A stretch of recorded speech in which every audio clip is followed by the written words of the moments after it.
Feeling স্টেশনে যেমন ব্যক্তিগত গাড়ির অপেক্ষা, তেমনি ডিপোতে অপেক্ষায় থাকছে পণ্যবাহী যানবাহন। রেশনিং পদ্ধতিতে দৈনিক ৭০ থেকে ২২০ লিটার পর্যন্ত তেল পাচ্ছে পিকআপ, কাভার্ড ভ্যান, ট্রাক। জ্বালানি তেলের এই বেঁধে দেয়া সীমায় বিপাকে পড়েছেন উৎপাদনকারীরা। লম্বা লাইনে দীর্ঘ সময় পর কখনো কখনো তেল না পেয়েও ফিরতে হচ্ছে পরিবহনগুলোকে। এমন বাস্তবতায় তৈরি হয়েছে নিত্যপণ্য সরবরাহ বন্ধের শঙ্কা। জ্বালানি অভাবে আমরা সবগুলো ট্যাঙ্কার চালাতে পারছি না, ফলে আমাদের মিল্ক সংগ্রহ ব্যাহত হচ্ছে এবং আমরা ডিস্ট্রিবিউটর ঠিকমতো করছি না।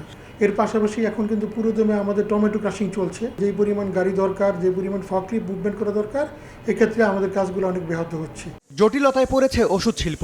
কারখানা থেকে গুদাম আর গুদাম থেকে ডিপো ও দোকানে ওষুধ পৌঁছাতে চাহিদা মতো মিলছে না জ্বালানি। ভোক্তা পর্যায়ে যাওয়ার পূর্বে যে কেমিস্ট শপ আছে, এখানে পৌঁছাতে গেলে তো পরিবহন ছাড়া পারবেন না। এই পরিবহনের জ্বালানি তেলের মূল্য বৃদ্ধি পেলে আপনি সেটা কিভাবে কম্পেনসেট করবেন?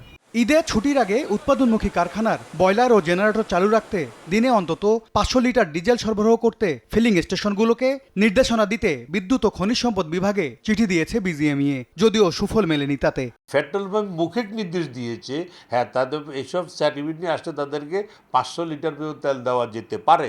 দুঃখের বিষয় হলো ওইসব পেট্রোল পাম্পে রিজার্ভ তেলে নাই। সরকার যাতে ব্যবসায়ীদের প্রবলেমগুলা কাছ থেকে অনুধাবন করে খুব শর্ট সময়ে দিয়ে যাতে আমাদের প্রবলেমগুলো সলভ করে। এই অবস্থায় উৎপাদনমুখী শিল্পে অগ্রাধিকার ভিত্তিতে জ্বালানি সরবরাহ নিশ্চিতে জোর দিচ্ছেন অর্থনীতিবিদরা। এটা যদি সাময়িক হয় তাহলে এটার একটা প্রলম্বিত নেতিবাচক প্রচ্ছায়া কিন্তু আমরা দেখব না, কিন্তু এটা যদি একটা লম্বা সময়ের জন্য যদি হয় তাহলে তো অবশ্যই এটা আমাদের উৎপাদন, আমাদের প্রতিযোগিতার সক্ষমতা, আমাদের রপ্তানি এগুলোর উপরে একটা নেতিবাচক প্রভাব ফেলবে। এদিকে আমদানি অব্যাহত রাখা সহ দেশের সব ডিপোতে নিয়মিত তেল পাঠানো হচ্ছে বলে বিজ্ঞপ্তি দিয়ে জানিয়েছে বাংলাদেশ পেট্রোলিয়াম কর্পোরেশন, বিপিসি।